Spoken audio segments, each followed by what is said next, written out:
அமரன் படத்திற்கு பெரும் வரவேற்பு அளித்த ரசிகர்களுக்கு நடிகை சாய் பல்லவி நன்றி தெரிவித்துள்ளார். சென்னை சர்வதேச திரைப்பட விழாவில் சிறந்த நடிகை விருதை வென்ற பிறகு பேசிய அவர் இதனை தெரிவித்தார். ஜூரிக்கு தான் தேங்க் பண்ணுவேன். ஏன்னா இந்த வருஷத்துல அவ்வளோ நல்ல நல்ல படங்கள்லாம் வந்திருக்கு. அதில் வந்து they thought that I deserve this. So அதுக்கு ரொம்பவே நன்றி. அண்ட் ஒரு ஆக்டருக்கு எப்போவுமே வந்து ரொம்பவே முக்கியமானது ஒரு நல்ல ஒரு கேரக்டர் அண்ட் அது நல்லா எழுத தெரிஞ்ச ஒரு டிரெக்டர் அண்ட் அதை வந்து ஒரு எக்ஸிக்யூட் பண்ண தெரிஞ்ச டிரெக்டர். அந்த மாதிரி எனக்கு வந்து I was so happy that I was blessed with director like Rajkumar.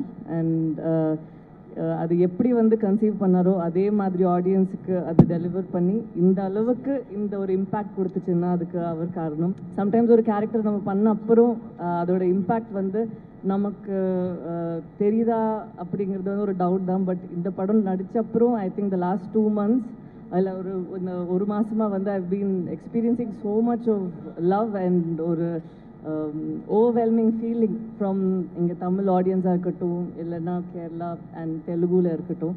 So இதுக்கு வந்து ஆடியன்ஸ் எல்லாருக்குமே ரொம்ப பெரிய நன்றி. விஜயன் தமிழக வெற்றிக் கழகத்தில் இணைந்ததாக வெளியான தகவலுக்கு வாழை படத்தில் நடித்த சிறுவன் பொன்வேல் மறுப்பு தெரிவித்துள்ளார். புதிய தலைமுறைக்கு பிரத்யேகமாக பேட்டியளித்த அவர் இதனை தெரிவித்தார். ரொம்ப ஹாப்பியாக இருக்குது. First thank you Mari sir, thank you sir. First award எதிர்பார்க்கல. Chennai international film festival award, thank you for award Mari sir, thank you sir. ரீசெண்டாக இந்த டிவிகேல வந்து நீங்கள் மெம்பராக மாறினதாக வந்தது, அதை பற்றி 2 வார்த்தைங்க. இல்லை, அது ஆக்சுவலாக ஃபோட்டோ எடுத்தாங்க, அதை அப்டேட் பண்ணிட்டாங்க. அந்த மாதிரி மாற்றி போட்டாங்க. ஸோ இப்போதைக்கான அந்த ஸ்டெப் எதுவும் எடுக்கல? இல்லை, இன்னும் ஏஜ் வரல. ஏஜ் வந்தோன்னே